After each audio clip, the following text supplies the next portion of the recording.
দর্শক, আপনারা দেখতে পাচ্ছেন ইতিমধ্যেই ঢাকা বিশ্ববিদ্যালয় থেকে একটা র্যালি বেরিয়ে এসেছে রাজু ভাস্কর্যের সামনে। তারা ধর্ষণের বিরুদ্ধে তারা রাষ্ট্র চুপ কেন সেটার প্রতিবাদে তারা এসেছে। এই প্রত্যেক এই ঢাবির শিক্ষার্থী তারা একে দেখতে পাচ্ছেন সকলেই।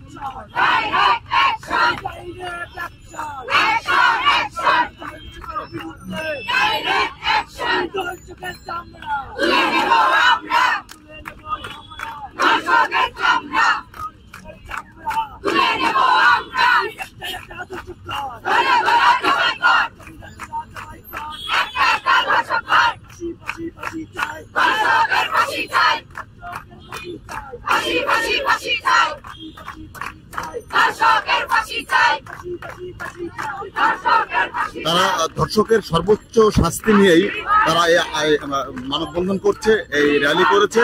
তাদের কথা হচ্ছে ধর্ষকের ফাঁসি চাই। একটা ধর্ষক যেন পরবর্তীতে এরকম কোনো সুযোগ যেন কেউ না পায়, এরকম অপকর্ম যেন কোনো মানুষ না করতে পারে, সেটার দাবি নিয়ে তারা এখানে এসেছে। এখন দেখতে পাচ্ছেন তারা রাজু ভাস্কর্যের সামনে অবস্থান করছে। ঢাকা বিশ্ববিদ্যালয় থেকে এই র্যালিটা নিয়ে এসে তারা রাজু ভাস্কর্যের সামনে এখন অবস্থান করছে এই ঢাকা বিশ্ববিদ্যালয়ের শিক্ষার্থীরা।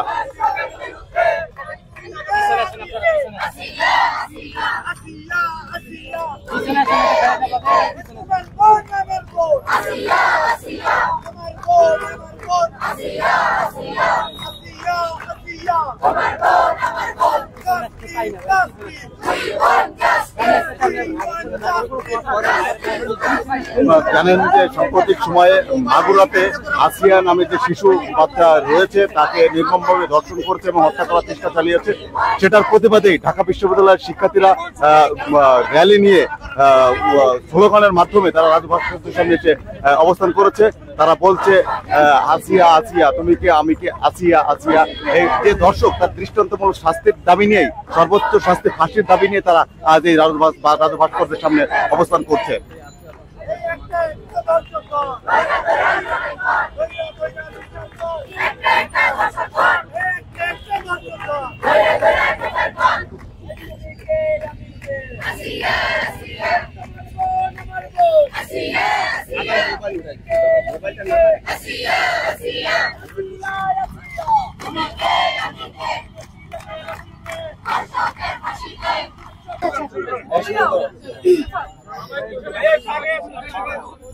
আজকে মূলত আমরা এসেছি বর্তমান দুদিন আগে ঘটে যাওয়া যে ঘটনা, খুবই নির্মম, যেটার বর্ণনা আমরা অনেকে দেখেছি বা লেখা পড়ে আমাদের এতটাই নির্মম লেগেছে যে আমরা অনেক সময় কান্না করে ফেলেছি।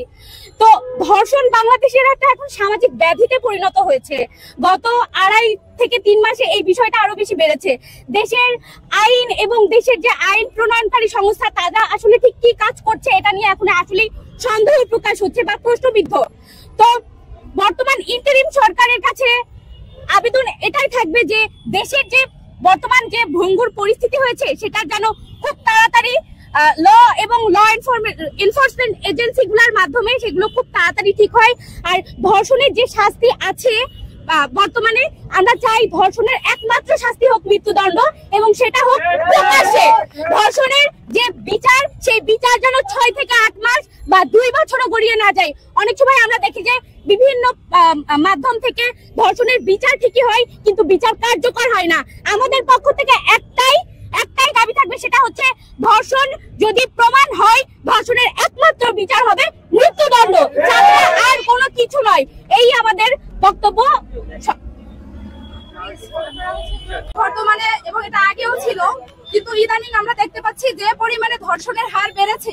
নারী নির্যাতন তো বহু আগে থেকেই ছিল, কিন্তু ইদানিং আমরা ছোট ছোট বাচ্চা থেকে শুরু করে এমনকি বৃদ্ধ বয়সের অনেক নারীদেরকেও দেখে অনেক সময় ধর্ষণের শিকার হয়। তো রাস্তাঘাটে আমাদের দেশে যে পরিমাণে ভাসমান জনগোষ্ঠী রয়েছে তাদেরকে তো আমরা এই নিরাপত্তা বলয়ের মধ্যে রাখতেই পারছি না। ইভেন আপনারা দেখবেন আমাদের ক্যাম্পাসের বিভিন্ন জায়গায় বিভিন্ন সময়ের আমাদের অনেক আপুরা বিভিন্ন ভাবে কথার মাধ্যমে, অনেকে বাজে ইশারা ইঙ্গিতের মাধ্যমেও এই বিভিন্ন ধরনের হ্যারাসমেন্টের শিকার হচ্ছে। তো আমাদের অবস্থান হচ্ছে, আমরা ঢাকা বিশ্ববিদ্যালয়ের রাষ্ট্রবিজ্ঞান বিভাগ থেকে শিক্ষার্থীরা এসেছি।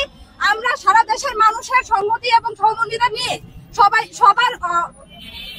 সবার অংশগ্রহণ এবং সামাজিক যে একটা চাপ বলয় সৃষ্টি করা সরকারের বিরুদ্ধে, যাতে ধর্ষকদের বিরুদ্ধে খুবই অল্প সময়ের মধ্যে এবং লিমিটেড সময় বেঁধে দিয়ে তাদের বিচারের আওতায় আনা যায়।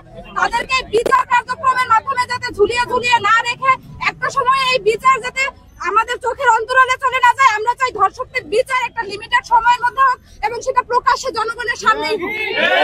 এছাড়া আমাদের বর্তমান যে সবচেয়ে একটা প্রেক্ষাপট তৈরি হয়েছে আমাদের বোন আসিয়াকে নিয়ে, তো আমরা আসিয়ার পাশে আছি, আসিয়ার ভাই বোনেরা আসিয়ার পাশে আছে। এরকম বাংলাদেশের প্রতিটি ঘরে ঘরে খুঁজলে এরকম কত যে আসিয়া বের হবে। ইভেন আমাদের মাঝে যে আমরা যে এখানে দাঁড়িয়ে আছি আমাদের মধ্যেও যে কতজন এ ধরনের সহিংসতার শিকার হয়ে হয়ে ছোটবেলা থেকে আসছে, এটা হয়তো আমরা সবাই তাদের গল্পগুলো জানি না।